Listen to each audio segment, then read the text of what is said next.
Toute ma vie, j'ai été un homme des bois. Ayant grandi en Alaska, j'ai passé énormément de temps dans la nature sauvage. J'ai passé d'innombrables journées à traquer des ours, des élans et des caribous, passant des semaines entières à cette activité.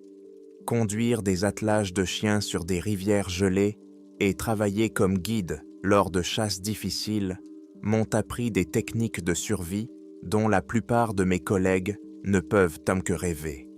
C'est ainsi que je gagnais ma vie grâce aux dons de la nature dans une région reculée de la vallée de Matsu, au sud du parc national de Denali. Ma réputation de meilleur pisteur de la région, peuplée de chasseurs, a attiré l'attention du FBI lorsqu'il a fallu trouver et abattre un animal très dangereux. C'était par une froide journée d'hiver que j'ai rencontré pour la première fois l'agent spécial Jones. Je nourrissais mes huskies avec leur mélange habituel d'eau chaude, de saumon et de la meilleure nourriture disponible dans le commerce.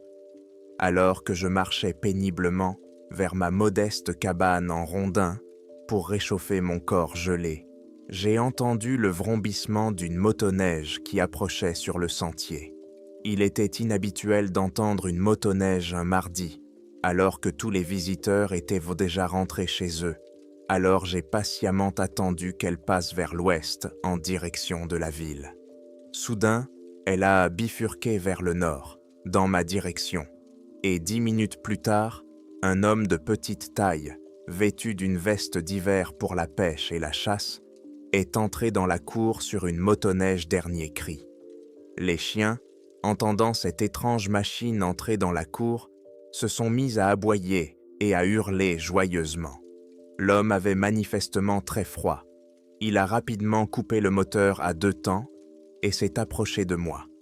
Il a retiré son gant et m'a tendu la main. Je l'ai rapidement serré et j'ai salué l'inconnu.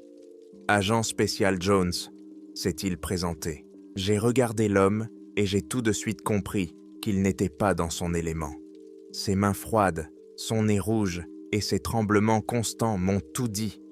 J'ai alors dit à cet homme mal préparé « Entrez, agent Jones, il fait sacrément froid ici. » Une fois à l'intérieur, assis devant une tasse de café, j'ai finalement demandé « Qu'est-ce qu'un agent du FBI pourrait bien vouloir à un ermite des taïgas comme moi ?» L'homme se redressa et dit « Le FBI aimerait vous engager comme pisteur, monsieur. » Eh bien, je suppose que j'étais bon dans mon travail, mais je ne m'attendais pas à ça. « Je vois. Et qui exactement voulez-vous que je traque ?» demandai-je. « Eh bien, » il hésita. « Nous ne sommes pas tout à fait sûrs. »« Vous n'êtes pas sûr, hein ?» répétai-je. Perplexe, il m'expliqua ce qui s'était passé. 2 adolescents avaient été retrouvés sur la rivière Old Pearl. L'un avait le crâne fracassé, l'autre la cage thoracique écrasée. « Pas de griffures, pas de morsures, rien de tout ça ?» demandai-je perplexe. « Pas la moindre trace, » répondit-il. « Mais où diable se trouve cette rivière Old Pearl ?» Il m'a regardé d'un air étrange et m'a dit « En Louisiane, je n'y suis jamais allé, » ai-je répondu. « Je ne pense pas que je serai d'une grande utilité là-bas. »« Vous le serez, » m'a-t-il assuré. « Nous avons cherché le meilleur garde forestier du pays, et nous l'avons trouvé, » a-t-il déclaré avec assurance. « Je serais maudit si je traînais mon cul jusqu'ici et me gelais les couilles sur cette motoneige pour finalement retourner dans le sud et me contenter d'être le 2e sur la liste, » a-t-il rétorqué. « Eh bien, vous avez trouvé votre chasseur, » ai-je répondu. Et c'est ainsi que je me suis retrouvé au bord de la rivière Old Pearl, les pieds dans l'eau marécageuse, assis à côté d'un habitant du coin nommé Shelby. Shelby était un chasseur d'alligators qui avait été engagé pour sa connaissance du terrain et, surtout, pour son aéroglisseur. « Alors, les gars, vous avez quelque chose ?» demanda Jake. Jake était un tireur d'élite et éclaireur des Marines jusqu'à ce qu'il soit récemment recruté dans cette équipe opérationnelle. « Désolé, Jake, rien du tout, » répondis-je au tireur d'élite. « Rentrons pour la nuit. » Je suis gelé et j'ai les pieds mouillés, se plaignit Jones. D'accord, répondis-je simplement. Jones était clairement plus un employé de bureau qu'un agent de terrain, mais c'était son équipe, et il était déterminé à nous accompagner à chaque étape. Alors, allons-y, murmura Shelby. Nous remontâmes discrètement dans le bateau. Nous sommes de retour, dit Sarah. Sarah est cryptozoologue, et l'agent Jones avait dit qu'elle pourrait nous être utile. Oui, nous sommes de retour. Nous ne sommes de le parti que 6 heures, rétorquai-je. Ignorant mon sarcasme, elle a dit « J'ai fait quelques de recherches, et je pense savoir à quoi nous avons affaire. » Renforçant mon sarcasme, j'ai demandé « Quoi ? Tu ne crois pas ce que Jones a dit au public ? Tu sais, l'ours qui écrase les gens au lieu de les mordre. » Elle a souri et a déclaré fièrement « Non, pas du tout. Shelby a démarré le bateau, est allé chercher Jones et Jake, et nous avons tous décidé de nous regrouper le lendemain matin. » « Un singe démarrait, c'est ça ?» a demandé Jake en souriant. Sarah le regarda à travers ses lunettes de soleil et dit « Ce n'était certainement pas un ours, bon sang. Jake, tu as vu les corps. » « Oui, ce n'était pas un ours noir, » répondit simplement le petit homme athlétique. « Comment allons-nous le tuer ?» demanda Shelby. « On ne va pas le tuer, » répondit Sarah en me regardant. « On va l'attraper, » déclara-t-elle. À ce moment-là, Jones reçut un appel et sortit. « Comment diable allons-nous attraper un monstre des marais enragé de 360 kilos ?» demanda Jake à juste titre. « Pour attraper un animal, il faut le connaître. Ce qu'il mange, comment il se déplace, son intelligence, sa façon de penser, etc. » ai-je expliqué à Shelby. Puis j'ai énoncé une évidence. Donc, nous revenons à la case départ. Il faut trouver cette maudite créature. À ce moment-là, Jones revint à la table. « Nous devons partir immédiatement, » ordonna-t-il. « Je vous expliquerai en chemin. » « Putain de merde !» jura Jake lorsque nous arrivâmes sur les lieux. 8 porcs étaient rondés morts. 5 avaient dès le crâne fracassé. 3 avaient de la gorge déchiquetée. Nous sommes de sortie du vieux camion Ford appartenant à Shelby et avons rapidement inspecté les lieux. Elles avaient mais toutes été tuées, peut-être 3 heures auparavant, et d'énormes empreintes à 3 doigts la palmée menaient man vers le marais. J'ai dit à Jones que je devais commencer la traque immédiatement et que les autres devaient aller chercher le bateau de Shelby. « Je ne peux pas envoyer quelqu'un là-bas tout seul. Je vais venir avec toi, » dit-il. « Non, vous ne viendrez pas. Quelqu'un doit rester ici pour s'occuper du fermier et de la presse quand ils apprendront la nouvelle, » expliquai-je. « Jake, et toi ?» demanda Jones. « J'ai laissé mon M40 dans ma chambre, » avoua Jake. « Et moi ?» demanda Sarah. « Tu n'as pas d'arme, » dit Shelby. « Je t'emprunterai ton pistolet, » répondit Sarah. « Eh bien, je suppose que je n'ai rien contre, » approuvai-je. Jones acquiesça simplement, et Shelby lui tendit son vieux Colt modèle, 1911. J'avais déjà mes Colt calibre 45 à la ceinture. Alors je pris mon Marlin calibre 45-70 dans le camion de Shelby, et nous partîmes dans le marais. Pendant 7 heures, nous avons traqué la bête dans les marécages. Elle était manifestement très intelligente, car elle ne laissait presque aucune trace en se déplaçant dans la forêt, ce qui rendait ma tâche très difficile. Finalement, alors que nous rampions dans le marais, nous avons entendu un bruit juste devant nous. J'ai rapidement fait signe à Sarah de rester où elle s'arrêtait. Puis j'ai vu le monstre. Il mesurait environ 2,50 m et pesait près de 200 kg. Ses bras mesuraient au moins 5 pieds de long, et tout son corps était recouvert d'une fourrure brun-roux. Presque au moment où je l'ai vu, j'ai senti une odeur nauséabonde de lait tourné et de chien mouillé. Mais ce qui m'a le plus intrigué, ce sont ses yeux, rouges et menaçants, avec une faible lueur.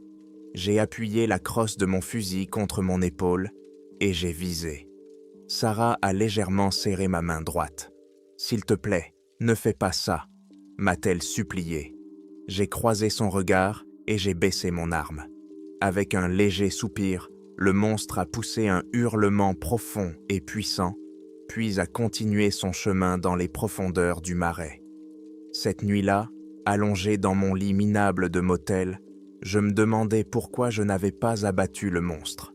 Après tout, j'avais un angle de tir dégagé.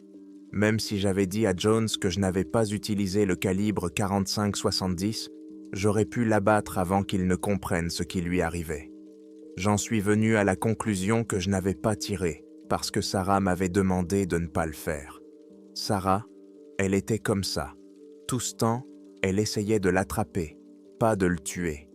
Inutile de dire qu'après cette nuit-là, je me suis beaucoup plus intéressé à ma nouvelle profession et à mon nouveau partenaire. « Très bien, » dit Jones. « Bon sang, oui, » acquiesça Jake. « Donc, il entre, touche le fil, la porte tombe et il ne peut plus sortir ?» précisa Sarah. « Oui, » répondis-je. Tôt le matin, j'ai conçu une cache-piège pour notre proie. Bon, Jake et moi allons aller dans le marais et trouver un bon emplacement pour ce truc. Et toi et moi allons aller en ville et trouver quelqu'un pour commencer à le construire, déclara Jones. Et moi, demanda Sarah. Apprends-en autant que possible sur notre petit ami et nous nous retrouverons quand Jones et moi aurons terminé. Jones acquiesça simplement pour marquer son accord avec ma déclaration. Je n'ai pas trouvé grand-chose sur notre ami, mais d'après ce que j'ai trouvé, il semble que ce soit un yéti des marais, plus méchant et avec une odeur corporelle plus forte, dit Sarah en s'asseyant à côté de moi. Elle avait décidé de prendre une chambre d'hôtel plus confortable, alors elle voulait que je la rejoigne ici. D'après mon expérience, méchant signifie en fait plutôt territorial, ai-je gentiment corrigé. Quoi qu'il en soit, au moins, tu seras là avec moi, a-t-elle dit avec un sourire. Je te protégerai, ai-je dit en riant. Je n'ai pas besoin de ta protection. Je sais simplement que je cours plus vite que toi, avoua-t-elle en riant. Je souris et regardai ma montre. Je dois y aller, lui dis-je. Je t'accompagne jusqu'à la porte, proposa-t-elle. Après avoir franchi le seuil, je me retournai pour lui souhaiter bonne nuit. Elle m'a pris doucement la main et m'a dit « Merci pour cette nuit. Tu sais, pour ne pas avoir tiré. »« Pas de problème, je t'en prie, » ai-je répondu. « Bonne nuit, » a-t-elle dit. « Bonne nuit, Sarah. »« Tu penses vraiment que ça va marcher ?» demanda Sarah à voix basse. « Ça marchera, » répondis-je simplement. Le plan était simple. Nous avions découvert qu'il ressemblait à un ours et qu'il aimait la nourriture avariée. On l'avait vu déterrer ses carcasses de porc et en emporter une dans le marais. Alors nous avons déterré les autres et les avons utilisées comme appât. Après environ 5 heures d'attente, la bête est enfin apparue, sortant lentement et d'un air maussade du marais, à environ 25 mètres devant Sarah et moi. Je vois la cible, ai-je chuchoté dans la radio à Jake et Jones, qui se trouvaient de l'autre côté du piège. La bête s'est levée, a reniflé l'air et a regardé autour d'elle à la recherche d'un danger. J'ai entendu un léger craquement à ma droite. Je me suis retourné et j'ai vu que Sarah avait trébuché et qu'elle était maintenant terrifiée. En reportant mon regard sur la bête, j'ai découvert que ses grands yeux rouges me fixaient. Dès que nos regards se sont croisés, il s'est précipité pour attaquer. J'ai eu une idée et j'ai prié pour qu'elle fonctionne. J'ai fait signe à Sarah de rester couchée et j'ai couru vers le piège, situé à 25 pieds. Je l'entendais courir derrière moi, il me rattrapait rapidement. Je me suis retrouvé juste devant la porte du piège. Je me suis retourné brusquement et j'ai vu qu'il m'avait rattrapé. Il a bondi sur moi, mais je l'ai esquivé. Il s'est retourné pour me faire face et, comme il avait maintenant le dos à la porte, son museau s'est heurté à la crosse de mon fusil. Il est tombé en arrière, directement dans le piège, activant le mécanisme. La grille l'enfer est tombée, l'emprisonnant à l'intérieur. La bête a poussé un rugissement diabolique qui m'a donné des frissons dans le dos. « Putain de merde !» s'écria Jake, qui se trouvait désormais à côté de moi. « Ouais », répondis-je. « Putain de merde !» Le FBI finissait de charger la bête dans le camion lorsque Jones s'approcha de moi. « Alors, que pensez-vous de l'équipe ?» demanda-t-il. Mon regard se posa sur Sarah. Elle discutait avec un agent au sujet de l'animal. « Je les ai tous appréciés », répondis-je. Jones, croisant mon regard, dit avec un sourire, « Certains plus que d'autres. » Mon sourire fut ma seule réponse. « Seriez-vous intéressé de participer à nouveau à une chasse similaire ? Tous les autres ont déjà accepté, » demanda-t-il d'un ton plus sérieux. Je réfléchis un instant puis répondis, « Oui, je chasserai avec vous, les gars, quand vous voudrez. » Je suis arrivé dans une petite ville de montagne vers 10h30. J'ai regardé le thermomètre sur le tableau de bord de la nouvelle Dodge. Il indiquait une température glaciale de moins 24 degrés. Je me suis arrêté dans un camping récemment abandonné et j'y ai trouvé 5 tentes arctiques que j'avais recommandées pour cette chasse. Shelby, Jake, Sarah et moi-même allions disposer chacun d'une des 4 petites tentes individuelles, tandis que l'agent Jones devait rester dans la grande tente qui lui servirait à la fois de quartier général et de réfectoire pendant cette chasse. J'ai déchargé 40 Huskies d'un box spécialement conçu pour les chiens à l'arrière d'un Dodge et j'ai construit un abri qui leur servirait de maison pour les 2 semaines à venir. Je me suis ensuite rendu dans la tente du quartier général et j'ai vérifié le feu dans le poêle à bois. Il était presque éteint. J'ai mentalement remis en question les compétences de base de mon équipe en matière de survie hivernale, tout en attisant patiemment le feu rugissant pour réchauffer la tente. Je profitais de la chaleur du feu lorsque j'ai entendu un SUV noir entrer dans le camping. « Waouh, superbe voiture !» a commenté Jake en voyant le nouveau camion. « Je croyais que tu conduisais un vieux Ford », a demandé Sarah dubitative. « C'était le cas », ai-je répondu en regardant Jones fixement. Jake, ayant compris, a demandé en plaisantant. « Tu lui as acheté un camion ? Et où était ma prime ?» Jones, toujours sérieux, répondit « Nous avions besoin de chiens. Connais-tu un autre conducteur ayant accès à des informations confidentielles ?» Shelby interrompit notre conversation. « Venez, la pizza refroidit. Nous sommes entrés et avons mangé. » Puis Jones a interrompu la conversation mondaine. Nous savions tous pourquoi nous étions là, mais Jones a finalement expliqué en détail ce qui s'était passé. Il s'avère qu'un groupe de 5 motoneigistes était parti passer le week-end dans la nature. Ils ont été retrouvés morts le mardi suivant. Ou plutôt, ce qui restait d'eux a été retrouvé mort, leur corps ayant été gravement mutilés et dévorés par une étrange bête. Les corps ont été retrouvés dans le campement, qui avait été complètement saccagé par le ou les auteurs du crime. Les 5 motoneiges ont été retrouvés intacts et en état de marche dans le campement, ce qui signifie que, quoi qu'il se soit passé, tout s'est déroulé si rapidement qu'ils n'ont pas pu courir jusqu'au véhicule pour se mettre à l'abri. Aucune trace n'a été trouvée en raison du vent violent qui a tout balayé. Les habitants ont emporté les corps, mais n'ont rien touché d'autre. Nous avons donc décidé de nous rendre sur les lieux du crime tôt le lendemain matin, afin d'évaluer correctement la situation. À l'aube, j'ai attelé les chiens aux 14 traîneaux que j'avais apportés. 2 traîneaux de type course, afin de pouvoir se déplacer rapidement si nécessaire, que Jake a surnommé « corvette », de grands traîneaux de transport pour le matériel lourd, appelés « tracker », et des traîneaux de type touristique à plusieurs places, appelés « universal ». J'ai donné à tout le monde un cours accéléré sur la conduite des attelages de chiens et j'ai réparti tout le monde entre les nards. Je devais mener la marche sur la corvette, suivi de Jake sur la Soundtracker, puis de Jones et Shelby sur la Universal, et enfin de Sarah qui fermait la marche sur la corvette. Le voyage a été un véritable enfer pour moi.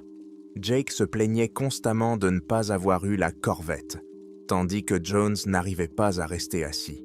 Shelby n'arrêtait pas de râler à cause du froid. En fait, la seule personne qui semblait apprécier le voyage était Sarah. Elle maîtrisait facilement la tâche difficile de conduire les traîneaux sans jamais se plaindre. Elle était très impressionnante pour une novice en matière de traîneaux, et je ne suis pas facile à impressionner. Nous sommes arrivés sur les lieux du crime au bout de 2 heures. Ils avaient choisi un bon emplacement pour leur campement, entouré d'arbres sur 3 côtés, mais toujours au cœur des montagnes. Un terrain idéal pour skier.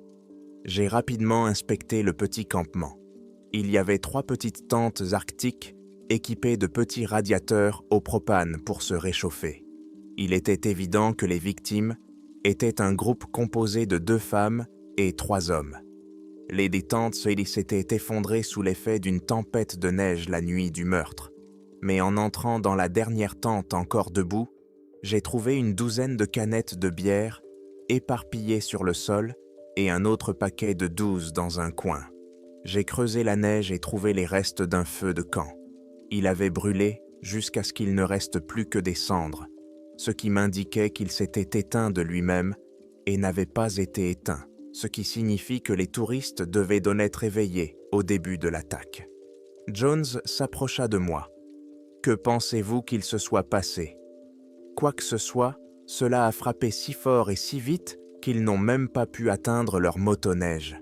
Et le fait que ces gars étaient probablement ivres, assis autour du feu et inattentifs, n'a pas aidé, répondis-je. Après un bref silence, Jones a pris la parole. « Nous devons remplir quelques papiers ici, et je veux prendre quelques photos du lieu de l'incident. » J'ai réfléchi à la meilleure chose à faire et j'ai répondu. « Je vais aller chercher autour de ces arbres, là-bas. Le vent n'y soufflait pas aussi fort, et je pourrais peut-être trouver des traces. » Le groupe d'arbres se trouvait à environ 1000 mètres en amont vers le nord, loin de la ville et de la vallée en contrebas, l'endroit le plus probable où l'animal aurait pu se réfugier. Jones regarda les arbres et répondit « Ces arbres semblent assez loin. Prends la radio et demande à Jake de t'accompagner. » J'acquiesçai d'un signe de tête et trouvai Jake assis sur l'un des traîneaux. « Hé Jake, tu veux aller voir ce groupe d'arbres ?» dis-je en lui montrant les arbres en question. Il se leva lentement du traîneau, regarda les arbres devant lui et répondit « Bien sûr, pourquoi pas. »« Tu as pris ton fusil ?» demandai-je avec désinvolture. « Non, je l'ai laissé dans la tente, » répondit-il. « Tu as une arme personnelle ?» demandai-je, espérant qu'il n'était pas assez stupide pour venir dans un endroit isolé sans arme. « Oui, j'ai mon Glock, » répondit-il. « Ok, tu as un Smith & Wesson, calibre 40, ou un ACP-45 ?» demandai-je avec curiosité, soulagé. « Un 9 mm Parabellum. Et toi ?» demanda-t-il. « Un 9 mm ? Qu'est-ce que tu vas faire avec un 9 mm ?» demandai-je très agacé. « Que veux-tu dire ?» demanda-t-il, complètement déconcerté. « Je veux dire que nous ne faisons pas la guerre à des êtres humains. Ce que nous chassons ici a déchiqueté 3 personnes avant que l'une d'entre elles n'ait eu le temps de faire quoi que ce soit. Tu penses pouvoir l'abattre avec quelque chose qui nécessite plusieurs coutards de feu pour tuer un être humain ?» ai-je déclaré, désormais très en colère contre son ignorance. Il m'a répondu avec la même colère. « Va te faire foutre, Josh. Pour qui te prends-tu, bon sang ? Je porterai ce que je veux, bon sang. Tu aimes te comporter comme si tu étais le chef ou quelque chose comme ça. Mais écoute bien, tu n'es pas mon patron. » Pendant un instant, j'ai pensé à lui casser les dents pour son ignorance et son attitude. Mais avant que je puisse agir, Jones s'est interposé entre nous. « Calmez-vous tous les deux, » a-t-il dit avec colère. « Je n'ai pas créé cette équipe pour que nous nous battions entre nous. »« Bon sang !» s'écria-t-il, avant de marquer une pause et de poursuivre. « Shelby, pourquoi ne viendrais-tu pas avec Josh ?»« Et puis merde, oh mon Dieu !» répondit Jake. Jones me regarda, attendant ma confirmation. Je me contentai d'acquiescer d'un signe de tête. « Jake, Monte dans la corvette de Sarah. La neige est dure en surface, mais glacée.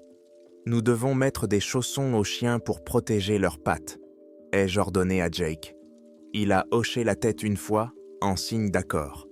J'ai rapidement mis les chaussons au chien, j'ai levé les yeux et j'ai vu Jake et les patins de son traîneau, et nous nous sommes mis en route. Nous sommes arrivés à la lisière de la forêt et avons rapidement attaché les chiens.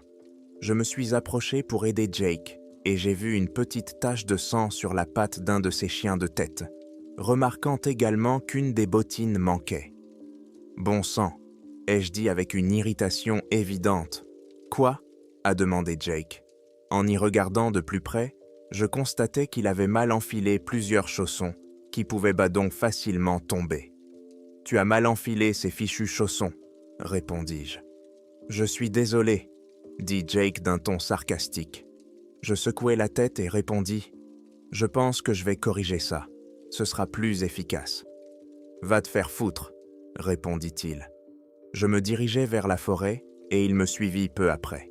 Nous cherchâmes pendant 2 heures dans un silence tendu, jusqu'à ce que je trouve une trace. « Hé, viens ici !» dis-je en faisant signe à Jake. « Qu'est-ce que c'est, bon sang ?» demanda-t-il. « Je ne sais pas, » ai-je répondu. La trace mesurait environ 2 pieds de long et 1 pied de large, avec de longs doigts se terminant par des griffes de 6 pouces. Elles étaient fraîches, plus fraîches qu'elles n'auraient dû l'être. « Elles mènent vers le nord, » ai-je dit, « mais je veux voir d'où elles viennent. »« Suis les traces dans la direction opposée pour le découvrir, » dis-je à Jake, « et prends mon fusil. Je ne voudrais pas que cette chose te mette ses 9 mm dans le cul. »« Bien sûr, » répondit-il, « je pourrais. »« Haha, très drôle, » répondit-il, visiblement agacé. Je me mis à suivre les traces vers le nord, en riant doucement dans ma barbe. Quel imbécile viendrait ici avec un pistolet à billes?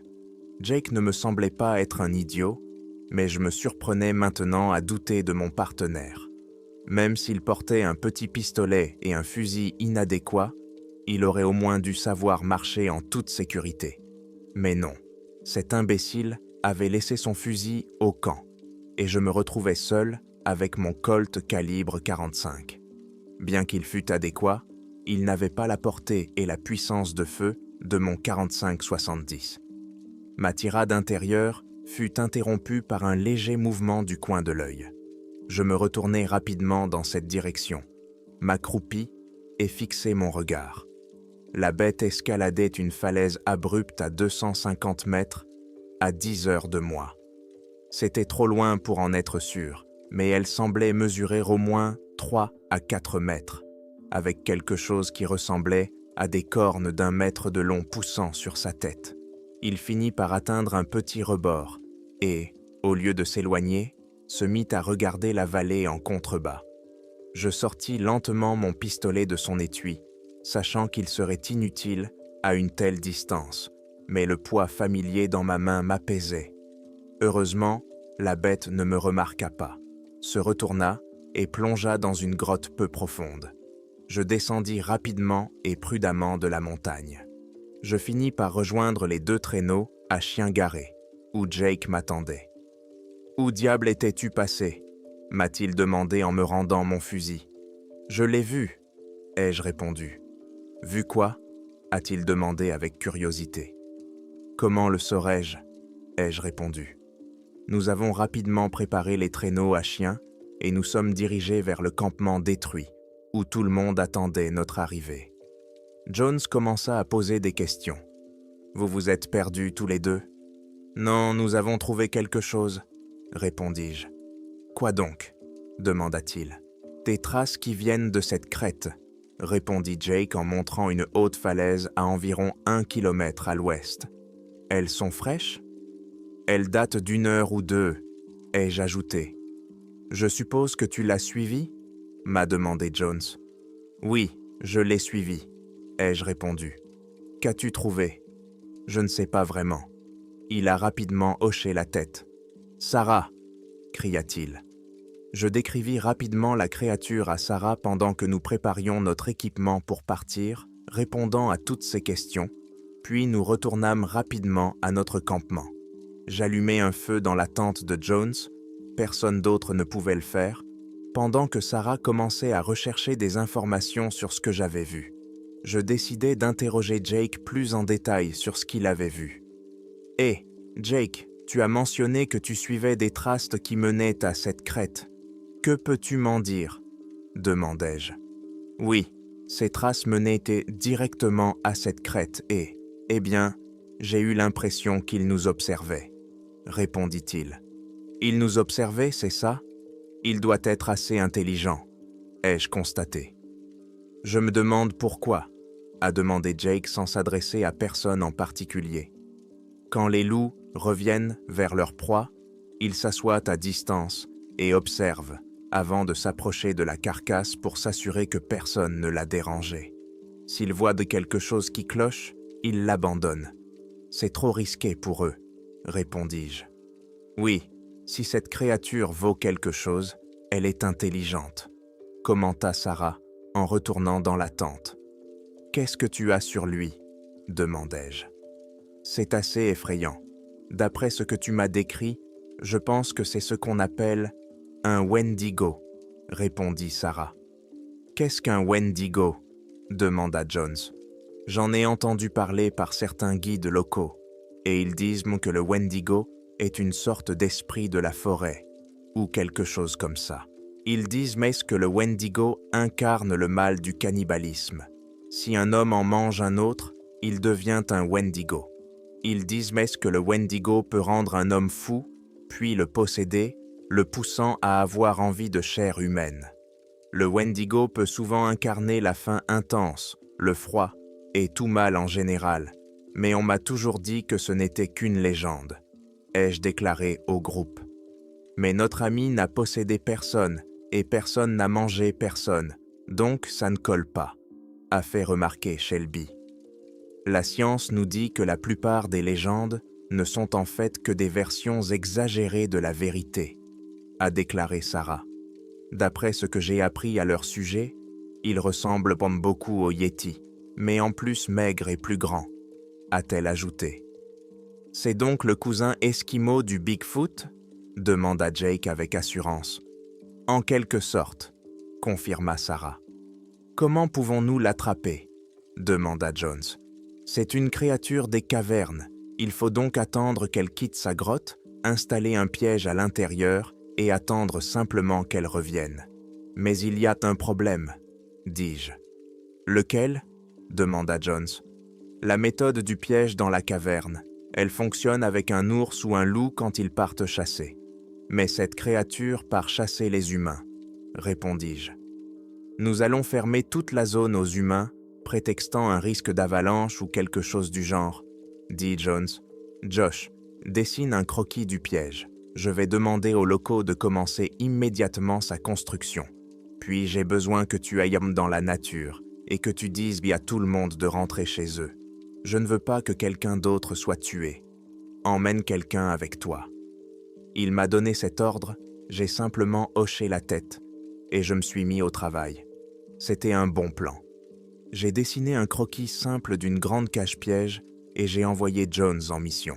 J'ai réfléchi à qui emmener avec moi et j'ai rapidement choisi Sarah, car elle était la meilleure conductrice d'attelage de l'équipe, ce qui rendait le trajet beaucoup plus rapide.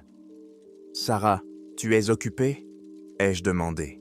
« Non, pas vraiment. Pourquoi ?» a-t-elle répondu.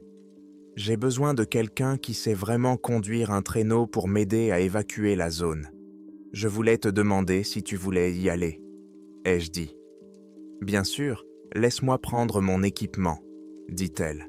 Elle entra dans sa tente et ressortit quelques minutes plus tard avec son équipement d'hiver et un pistolet à la ceinture. « Qu'est-ce que tu as là ?» demandai-je. « Oh, juste le vieux Magnum 357 de mon père, » répondit-elle avec désinvolture. Je souris intérieurement alors que nous partions, sachant que Jake aurait été gêné d'apprendre que même Sarah, inexpérimentée, savait qu'il fallait porter un gros pistolet. Nous avons ratissé les environs de l'État du Maine. Nous avons trouvé plusieurs groupes de motoneigistes et les avons renvoyés chez eux. Certains ont posé des problèmes, mais personne n'a contesté lorsque je leur ai montré le badge du FBI que Jones m'avait donné. Tout a pris une tournure dramatique alors que nous étions sur le chemin du retour vers le camp. Nous empruntions un sentier qui longeait le sommet d'une falaise escarpée, descendant vers une vallée densément boisée et, finalement, vers une rivière gelée. C'est là que nous l'avons aperçue. La bête marchait le long de la rivière vers le nord, dans la direction opposée à la nôtre. J'ai arrêté l'attelage et attaché les chiens encore frais à l'arbre le plus proche, en demandant discrètement à Sarah de faire de même. « Tu le vois » a-t-elle chuchoté. « Oui » ai-je répondu en le lui montrant à travers les arbres. Je sortis mon fusil et mes jumelles du sac sur le traîneau pour essayer de mieux voir. Comme je l'avais dit, la créature se dirigeait vers le nord le long de la rivière. J'en déduisis donc qu'elle quittait probablement son repère, situé au sud-ouest de notre position. Elles étaient sans doute affamées et cherchaient de la nourriture. Je ne pouvais pas le laisser filer. « Tu as ton téléphone » demandai-je. « Oui. Appelle Jake et Shelby. Dis-leur de ramener leurs fesses, ici, ordonnai-je. « Et Jones » demanda Sarah. « Appelle-le après Jake. »« Qu'est-ce que tu vas faire ? Cette chose tue et mange des gens. »« Je n'ai pas le choix, » répondis-je. Elle hocha légèrement la tête en signe d'approbation, même si je savais qu'elle était déçue. « Je sais, » soupira-t-elle. Je repérai rapidement la créature dans la vallée en contrebas, qui ne se doutait toujours pas de notre présence. Le vent soufflait du nord-ouest, ce qui jouait clairement en ma faveur. J'ai attaché mes raquettes et j'ai commencé à descendre la falaise. Je me suis frayé un chemin jusqu'à la rivière et j'ai avancé silencieusement vers le nord. La dernière fois que j'ai vu la bête, elle était à un peu plus d'1 kilomètre devant moi, mais à cause de la neige profonde, elle avançait lentement, beaucoup plus lentement que moi avec mes raquettes. Il m'a fallu plus d'1 heure et la nuit tombait déjà lorsque je l'ai aperçue s'arrêtant près d'une partie non gelée de la rivière pour boire. Je me suis alors allongé sans bruit sur le sol et j'ai rampé lentement dans la neige, dont le froid me piquait le visage, jusqu'à la bûche gelée la plus proche. J'ai posé mon fusil sur le tronc, j'ai visé, puis j'ai lentement armé le chien du fusil avec un clic métallique. L'animal a dû entendre le clic, car il s'est soudainement retourné et s'est levé juste au moment où j'ai tiré. La balle a touché l'animal à la cuisse, le renversant sur le ventre. La créature a poussé un hurlement de douleur, essayant en vain de se relever. Je me suis levé de ma position de tir et je me suis approché de l'animal, avec l'intention de mettre fin aux souffrances de cette maudite créature. Au moment où je levais mon fusil et actionnais la culasse, j'entendis Sarah crier « Attends !» cria-t-elle. Je me retournai et regardai en aval de la rivière, où je vis Jake et Sarah, à environ 100 mètres, s'approchant rapidement sur leur Universal. Ils arrêtèrent leur traîneau à côté de moi. « Des fléchettes tranquillisantes », dit Jake en levant son fusil à air comprimé. Il s'approcha et tira sur l'animal avec l'une d'elles, et en quelques secondes, celui-ci s'évanouit comme si on avait appuyé sur un interrupteur. « Tu penses qu'il va survivre ?» demanda Jake. « Il devrait. Je ne lui ai tiré que dans la cuisse, » répondis-je. « Oui, à propos de ça, » dit Jake en souriant. « Il a bougé au dernier moment, » expliquai-je. « Oui, » répondit Jake, toujours en souriant. « Au moins, j'ai pris mon fusil, » rétorquai-je avec un sourire en coin. « D'accord, d'accord, » dit Jake en riant doucement. « Comment allons-nous sortir cette chose d'ici » me demandai-je à voix haute. Jones est déjà en route avec un hélicoptère et plusieurs agents. Ils s'en occuperont eux-mêmes à partir de là, répondit Sarah. 2 heures plus tard, j'aidai à charger le cryptide, encore endormi dans la remorque pour qu'il soit emmené on ne sait où. Une fois que nous avons eu terminé, Jones s'est approché de moi. « Tu as encore fait un excellent travail, Josh », m'a-t-il complimenté. « Je fais simplement mon travail », ai-je répondu, Puis-je compter sur toi pour de futures chasses » m'a-t-il demandé. Bien sûr, à tout moment.